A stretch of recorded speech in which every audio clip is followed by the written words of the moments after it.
Good afternoon, ladies and gentlemen. Guile here, and welcome back to the Forged Alliance Forever promotional series. It's custom. No, it's not custom at all. It's 2v2 Pro Ladder. I should restart, but you know what? No, not going to. Shan't do it. Let's just get on with today's game. It's going to be on Point of Reach version 4, my all-time least favorite map, or at least it was historically. People often ask me what it is that disgusts me so much about this map, and honestly, whatever it was, I can't actually remember. It's behind me now. Perhaps I'm growing as a human being, or perhaps my memory just sucks. It's one of the two. But anyway, there's no other news, so we can go straight to the action. I'm ready. You guys are ready, and the players are sure as hell ready. So let's go on over to the game zone and see how they're going to get on. Ching. Ka-ching! Alright, we know what we're dealing with here. This will be Team 1 up here at the top. Nicely placed, thank goodness. As opposed to the last Patreon cast where the whole map on Anchor got confused and placed it in the wrong place. But I got through it because I'm a professional. And this will be Team 2 down here at the bottom at the end of that little interlude of mine. Let's check out Team 1 first of all. Up here at the top left, it's none other than Tagada. Here he is in burgundy red. He's going Seraphim, opening first land. And his teammate for today over here on the 12 o'clock position in Cyanide Cyan, going Cybran, bless him. It is Storm Lantern. There he is. Let's check out Team 2. It's a double PLD affair, whoever that clan is. We'll start down here at the 6 o'clock position. First of all, it's Castaway, another Seraphim. He's going first land in Hallyborange Orange. And his teammate for today over here, it's Inspector Cott, another Cybran, and he's going Fecal Brown. How very appropriate, opening first land. Annoyingly, it's going to be a real chore for me with these bright colours on this map to differentiate between the Hallyborange Orange and the Fecal Brown on the same team and right next door to each other. But I shall do my best. If I make some mistakes, I know you forgive me because you're lovely people. Interestingly enough, if we take a look up at the top right-hand corner and the distribution of ladder ranking points... Excuse me, I'm still suffering, as I always am. It is my lot in life. Yeah, if you look at the ladder rankings, you'll notice a very stark difference between the teams. There is an 1800 flat level there for the two team members on Team 2, and a massive gulf, we believe, in ability between Tagada, who's a long-term FAF favourite and top pro, of course, at 2400, and Storm Lantern, who's effectively, in real terms, a Joe, although he might not be, because remember the Joe status we typically gauge off global ranking points. This is, of course, 2v2 ladder ranking points. But anyway, in 2v2 ladder, Storm Lantern giving it up here by a long margin. But in terms of balance, overall, it all works out nicely. Game quality at 94%. That's what we consider to be a balanced game. Let's check in now on our players and see how they've been getting on. So Tagada went first land, and then he's gone second air, double second air, second and third air there. And yeah, things pandering along nicely there for him, whatever pandering along means. It certainly doesn't make much more sense to me. A little engineer there on his Todd, going up towards the top left-hand side of things, which is where he's going to be placing his first naval yards. His teammate, what's he up to as he gets his first scout plane away? Well, he went first land and then double air as well, and has the first scout and now the first inti out as well. Looks like he will be getting an early drop on the air game. We also have a scout and an inti out there from Inspector Cott, I believe. Certainly looks like it. He went first land, second air. Letting us know when he's got the third factory. There it is. It's also another air factory. So definitely some sort of meta coming out here. We've got another first land and then two air. Yeah, so all players pretty consistent on their opening build orders. A Vish light air transport with what looks like 5 engineers making its way over towards the 9 o'clock position. He's going to offload all 5 right onto the tip down here. Touch the tip, why not? Gonna get straight to work on some mass extractors, and then of course I was going to say it's surprising it wasn't a land factory first order of business, but he has an awful lot of them queued up further up the stem, or the shaft if you will. 1, 2, 3, 4, 5, a little bit further up as the inties tangle overhead, and you can see Tagada, well aware of the threat, has a bomber already inbound to counter that threat. Beautiful. 1 bomb takes care of the lead 3, still 2 remaining. but with his control of the skies and another bomb up here, I'm sure he can prevent infection from getting established. 2 engineers working on an anti-air defense turret. Doesn't go for the ground attack in between, just making sure of the kill. And I imagine he's going to be successful before that completes. It's going to be close. Bombs away. Does he get a little bit of micro to get out the way? No, he doesn't. What happened to that bomb? The bomb just disappeared. Oh, wow. And that does actually complete. Will that be enough to keep that engineer alive? Well, it is for the time being. We'll check back in on that in just a second. What's happening at the 3 o'clock position? Well, Inspector Cott has brought his comm out across the water and is personally taking command of a new base building operation, starting with a core mass there and a couple of land factories queued up after that. 2 inbound T1 bombers, though, from Storm Lantern heading over in this direction. Ooh, and a very, very little cheeky hostile drop onto the main island of Castaway. How many's being dropped off? Well, it's all 4 make landfall, and they're going to get straight to work on a land factory. Could potentially cause a few problems for Castaway in his main base over here, which is already under T1 bomber attack. Does have some anti-air capabilities in the base, though, and that doing its job, shooing the bomber away. Although, is it coming back for another pass? Quite possibly. 1 kill for it so far. And there is another one. That's pretty important because that's cutting down build capacity that could be used to launch a counter-offensive against this little beachhead that's been established over here. Is it a beachhead if it's at the top of cliffs and there's no beach? I submit probably not. But cliffhead just sounds a bit weird. And the infection still lingers, meanwhile, at the 9 o'clock position. Tagada is pretty well set up everywhere else on this curly monstrosity of an island, but has an issue here. Allowed that T1 anti-air defense turret to go online, and now there is an operational land factory. It's currently hoovering up a lot of trees around here instead of getting to work on more land factories. I would have thought that would have been a massive priority. Checking back in elsewhere. What's going on for Castaway? Excuse my phone there. Usually I remember to mute the puppy. Didn't manage to remember at the beginning of this one. Poor show guile. Little air wing of interceptors for Tagada, about to get leapt onto by Inspector Cott with superior numbers. He should blap all of those planes out of the sky. One of them actually making it look like he's going to make it out alive, unless he gets shot down by another one lying in wait, belonging to Castaway. Well, it's certainly got a few shots off, but it's alive and well for the time being. We've got some bomber harass from Storm Lantern, and check out all of the casualties in the main base for Inspector Cott.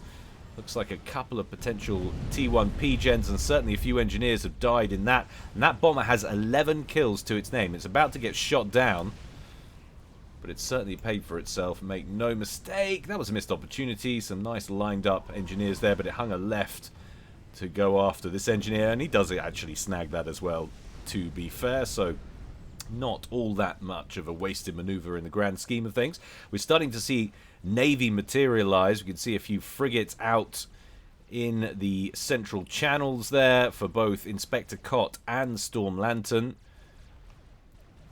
And Inspector Cott comfortably in control of this 3 o'clock position now, extending his control tendrils out with a couple of labs just to make sure there's no other cheeky engineer presence setting up shop from the opposing team.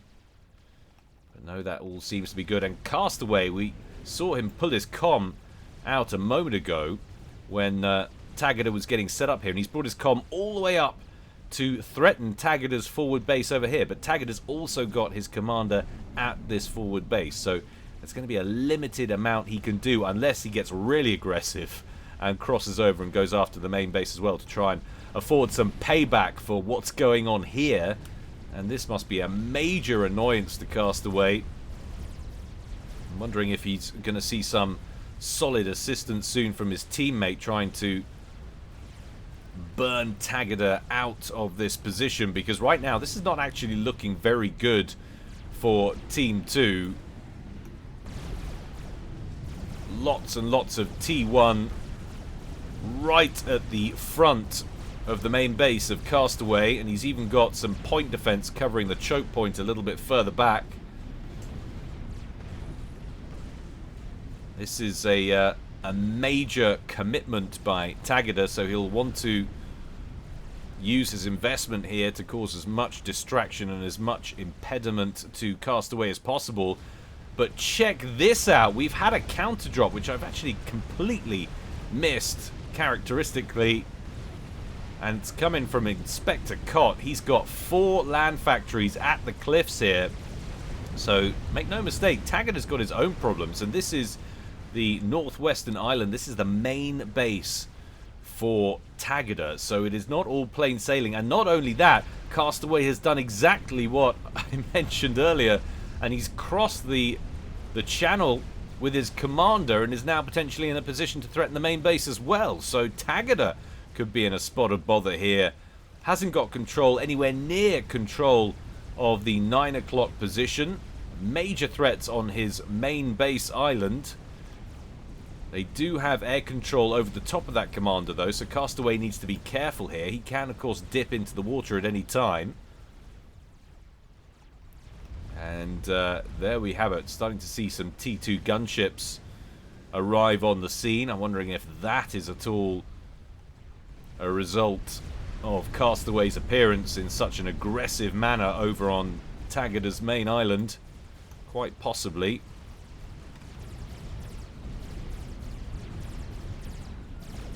Some Zooey spam from Castaway, doing its best to counter T1 spam coming in the opposite direction from Tagada. Has actually laid a bit of a smackdown on the T1 PD up here. Almost took it out. It's down to about 130 hit points. And now Tagada has been forced to pull his commander off the 9 o'clock island to go after Castaway.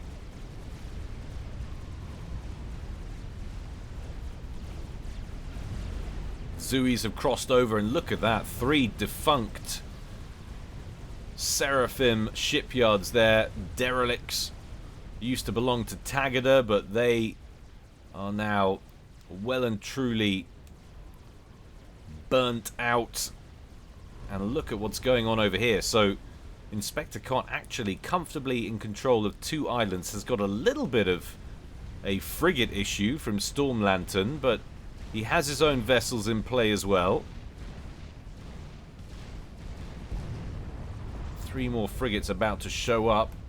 Perhaps needs to invest a little bit more heavily into some more naval production, or of course start working on some gunships to send back at these frigates. That would also be an acceptable alternative. But the Renegades now circling over the top of Castaway's commander. Castaway about to make his way back up on top of the beach. Fortunately for him, those gunships have been given a new kill order, and that is to go and help Tagada deal with those Seraphim factories, which are still alive over here on the shaft. Perhaps not for that much longer, though, although that was a little bit of collateral damage there, and trying to drop a bomb on Tagada's T1 spam ends up dropping them on his own factories. They are still producing units, so he hasn't completely given up on that position as yet, but you get the feeling it's only a matter of time. There are now torpedo bombers, cormorants from Storm Lantern circling above Castaway, who's taken some damage on his commander. He's down to about 8,700 hit points. Starting to make his way back, but of course this is even less of a safe haven than it was when he departed, having lost presence on the island to the southeast. In the far east over here, Storm Lantern's frigates have been repelled. He has 1 remaining and it's heading back to friendly waters. However, that's also under cormorant attack. Doubtful he is going to make it back to dry dock to get repped up. And there we have it, the last of those Seraphim factories belonging to Team 2 taken out by Tagada. Tagada shadowing Castaway's comm now, who's still taking periodic bouts of fire, presumably from torpedo bombers and whatnot. He's down to around 7,800 HP, but he is regenning at 10 HP a second.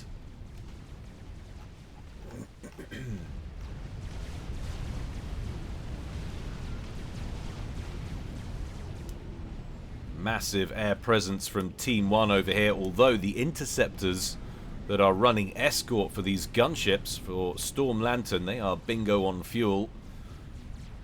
That, of course, dramatically reduces their efficiency in combat.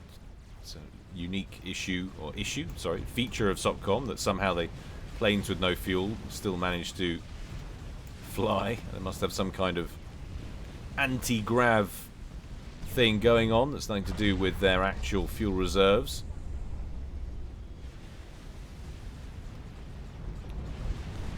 Certainly would make the gunships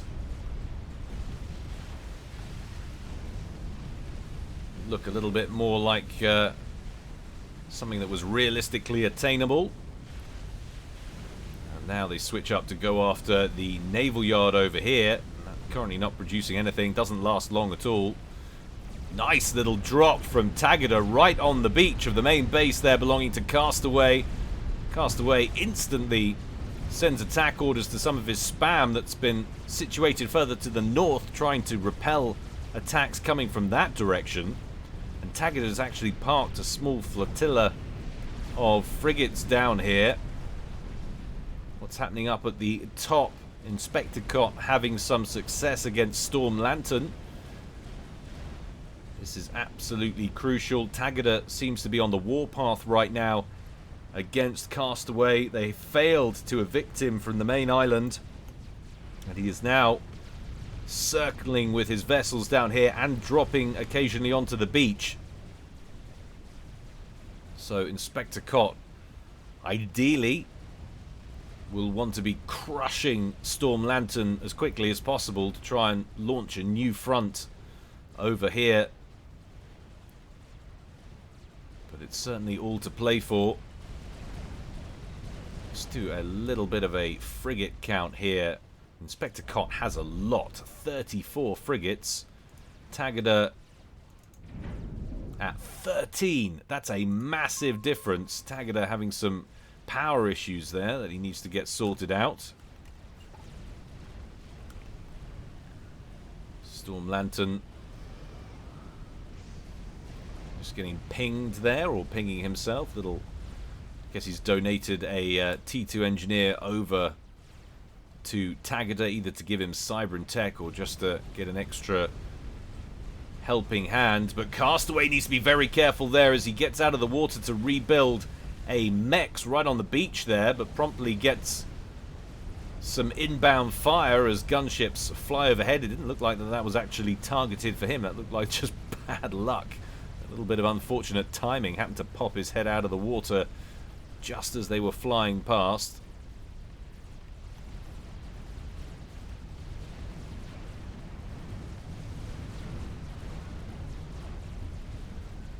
Take stock of the eco situation. Overall, total mass accrued, it's a 6k, 5.5, 6k advantage for Team 1. Generated eco, Team 2. Hard to read, but looks like they might... God, it's very, very close. Very close indeed. Looks like Team 2 might have just fallen behind slightly, but it's hard to tell. Let's have a quick look at the direct reads. 31 for Castaway, 97 for Inspector Cot, that's Team 2. Storm Lantern's at 42, but he's power-locked. Tagada also power-locked, so that's not even accurate readings from Team 1. Their mass production will be massively hampered right now because their energy situation is so bad. You can see that's what they're trying to rectify right now. Engineers hurriedly working on T2P gens there for Storm Lantern, and a similar story over here for Tagada. Feels very much like they live in the UK right now with our gas shortage. That is the problem. Renewables are wonderful, don't get me wrong. But when the wind doesn't blow, like it hasn't been for the last 3 or 4 months, all of those shiny white windmills out at sea, standing very still. It's not great. It's really not great. Now I get to pay 4 times for my gas and electricity bill what I was paying last year, or something ridiculous.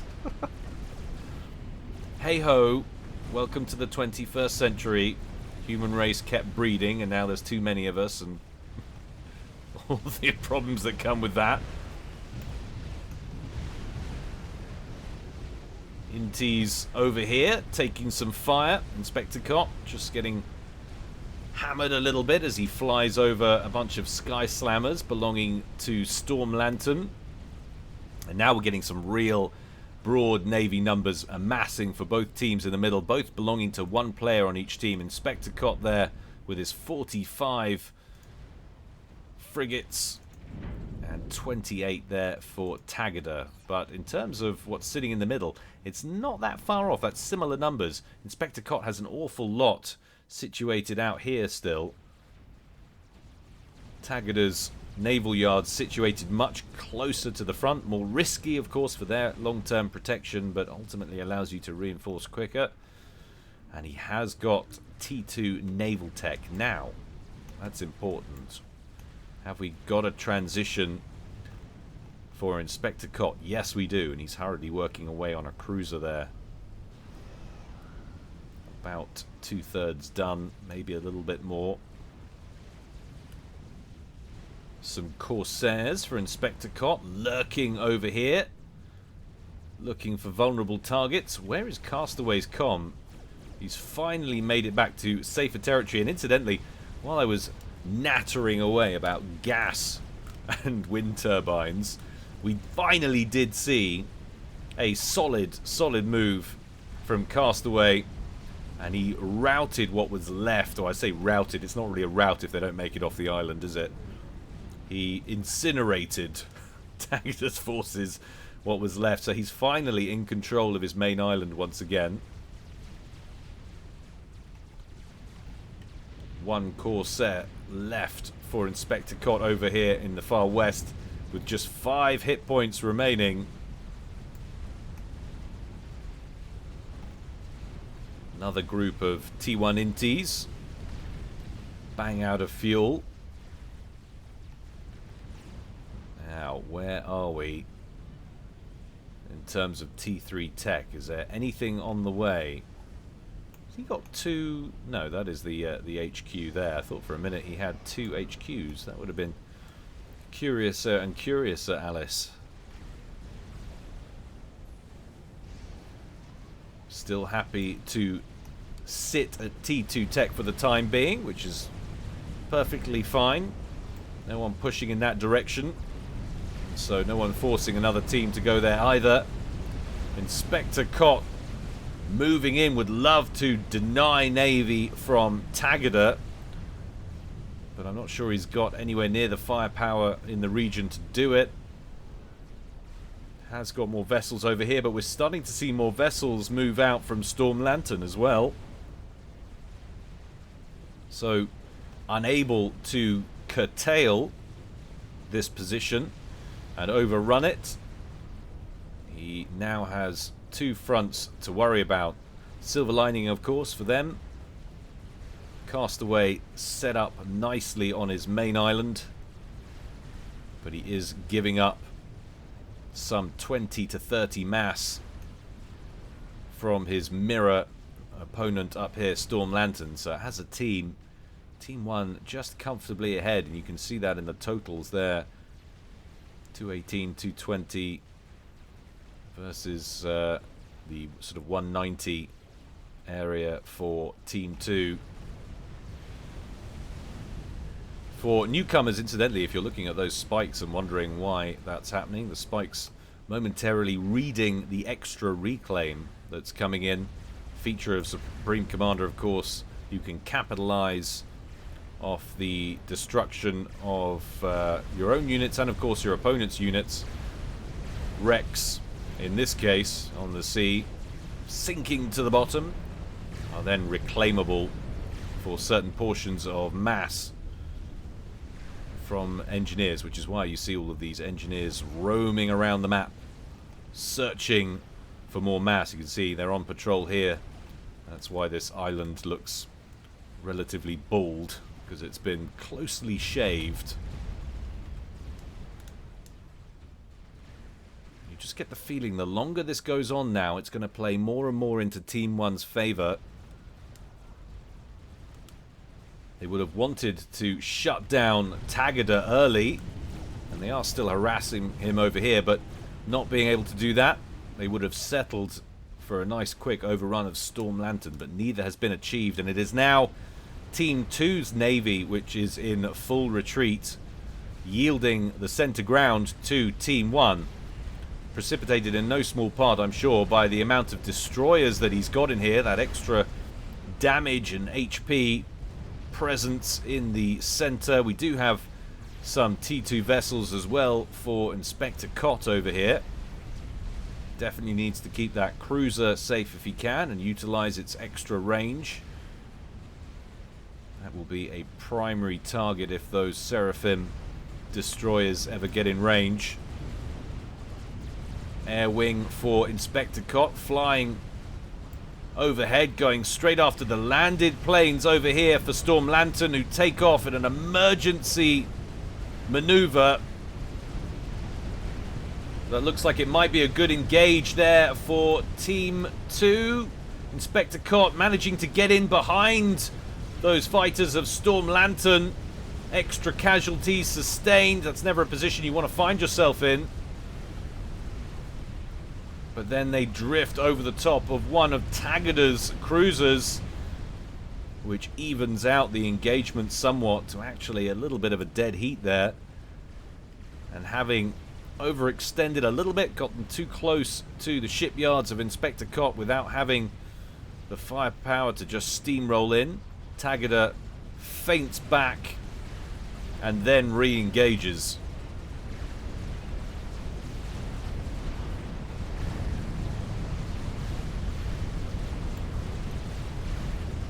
No messing around here.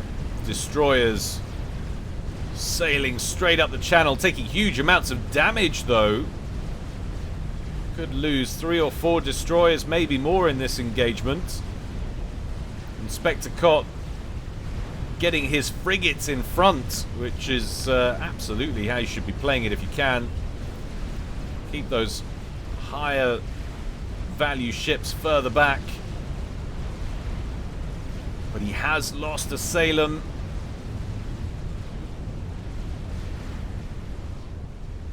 Tagada keeping up the pressure. What are we looking at here in terms of naval yards? We've got 7, 8, and the 9th is the T2 HQ. 2, 4, 6, 7, and 8, 9, and then of course the 10th there for Tagada is his naval headquarters. Actually looks like Storm Lantern may be gifting his entire naval production up here in the north over towards Tagada. Is he now just going to be focusing on T3 Air, I wonder? Well, he has got the T3 Air factory. He's working on an iron reactor, so that screams of ASF and strat bomber production, potentially gunships as well. So good diversification of roles for Team 1 as they split the workload. Inspector Cott's also at Tech 3 Air, but he's currently still just producing T2 out of it, focusing on torpedo bombers for the moment, trying everything he can to help give his Navy the added chutzpah needed to oust this Seraphim and Cybran Burgundy infection. in the channel.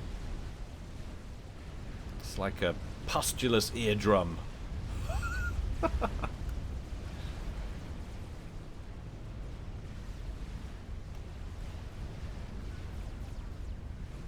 See, no attempt to break into T3 air for Tagada. In fact, Castaway, unless he's taking up somewhere else, he is literally just focusing on naval production as well. So there's going to be a little bit of an air advantage, I think, soon for Team 1.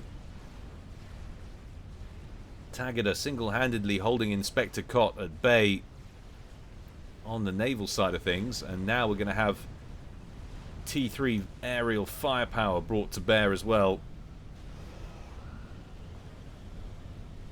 And once he has air superiority, which will be achieved soon, I think, with the amount of build capacity he's now got on that air factory, and we'll start to see strap bombers and gunships being deployed. Fortunately, didn't choose Aeon, so he can't get the old T3 torpedo bombers out. Look at this. Engineers up front building brand new naval yards to help reinforce this fleet. How are we looking at in terms of eco? So Tagada has a little bit of mass stored up. 147 his production. Storm Lantern, a little bit of mass as well. He's at 111. Inspector Cott, absolutely drained and maxed out. He's on 75. And Castaway also on 75. He's maxed out. This is starting to look very bad now if you're rooting for Team 2.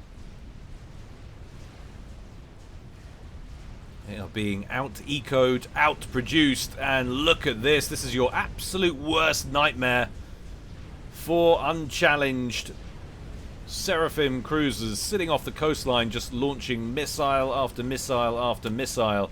And now Inspector Cott trapped in an endless game of build more zappers with his engineers, sapping yet more resources. Build capacity is already lost as well. All of his core mass. This is reactionary, so we had a very positive strike on that first engagement from Tagada. He's forced Inspector Cott all the way back, brought the cruisers in, and just wiped out his core mass position down here. And surely that will be all that's needed to seal this game for Team 1. Revenant out with its own dedicated fighter escort. Stealth mode engaged. That be used to finish everything that's going on down here, and Inspector Cott quits out. He knows when he's beaten. Control K'd. GG's all go out. I'm assuming we will see Castaway go out as well, and indeed we will. Masterful play there from Tagada, and well played as well from Storm Lantern, holding on against that naval assault up here. That was absolutely crucial. Had he been beaten, he would have been in major, major trouble. Commiserations, Team 2, they did very well. Inspector Cott with that lovely little drop over here, and the push as well up the side from Castaway's comm. That almost had Tagada in trouble, but at the end, the 2400 rated player just doing what they do best and overwhelming all opposition. I hope you enjoyed it, guys. There's always more to come from me in the future. Don't forget, please like, subscribe, ring that notification bell, and shove a comment down there in the comment section for the YouTube algorithm, and pretend that my content is more engaging than it is. Also, if you feel so inclined, please check out the Patreon, guys. We're up to 35 unique casts for your viewing privilege, and it's a mere $1 a month. You can't say fairer than that. It's an awful lot of content. It's growing all the time. Please come and check it out. It really does help support me. That's enough for me. I hope you guys are well and safe, and I'll see you next time. This is Guile, signing out.